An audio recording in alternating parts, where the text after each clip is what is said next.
Saudaraku, banyak orang yang tidak faham bahwasanya memberi makan dan minum itu dalam Islam adalah salah satu cara untuk mendapatkan amal jariyah. Jadi banyak orang memikirkan amal jariyah itu hanya membangun bangunan, hanya membagikan Al-Quran sehingga dihafal, lebih ke masjid, lebih ke bangunan, lebih ke jalan, lebih ke sumur gitu kan.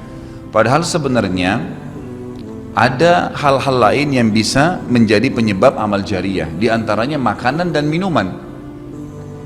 Jadi hadis Nabi SAW yang sahih riwayat Imam Ahmad, ini rahasianya di hadis ini. Kata Nabi SAW, ma wudi'a ta'amun illa wada'allahu fihi barakah. Tidak ada makanan atau minuman yang dihidangkan untuk orang lain kecuali Allah, atau dihidangkan buat diri sendiri juga masuk sebenarnya, kecuali Allah jadikan bagian dari makanan dan minuman itu berkah. Maksudnya berkah apa? Kata para ulama, dia akan berada di tubuh orang yang mengkonsumsinya selama dia masih hidup. Jadi begini, orang tua kita semua, Bapak Ibu sekalian, orang tua kita seperti saya, orang tua saya misalnya, pada saat saya ceramah di masjid ini, saya mendapatkan pahala karena menyampaikan agama Allah, insya Allah, bila diikuti dengan keikhlasan. Semoga Allah ikhlaskan niat kita. Orang tua saya panen pahala saya. Kenapa Bapak Ibu sekalian?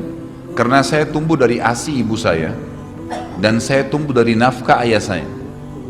Makanan, minuman yang saya makan selama ini sehingga membantu pertumbuhan badan saya menjadi besar, dan akhirnya saya bisa hidup, maka itu menjadi amal jariyah. Makanya dalam hadis riwayat Imam Muslim, seorang sahabat bertanya, ya Rasulullah, ayyul islami khair? Perbuatan apa dalam Islam yang khair? Khair ini yang baik sekali, pahalanya besar sekali, selain yang wajib, yang sunnah-sunnah aja nih. Nabi SAW tidak mengatakan perbanyaklah sholat sunnah. Kenapa? Sholat sunnah secara individual, puasa sunnah, zikir, ngaji, bukan. Karena orang ini mengatakan khair artinya yang banyak sekali pahalanya, banyak sekali manfaatnya, dan ringan, sunnah.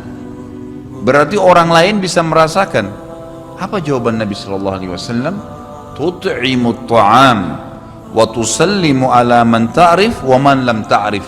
Engkau memberikan makan dan minum kepada orang yang kau kenal atau kau tidak kenal, memberi makan umumnya, dan engkau menyebarkan salam kepada orang muslim yang kau kenal atau kau tidak kenal.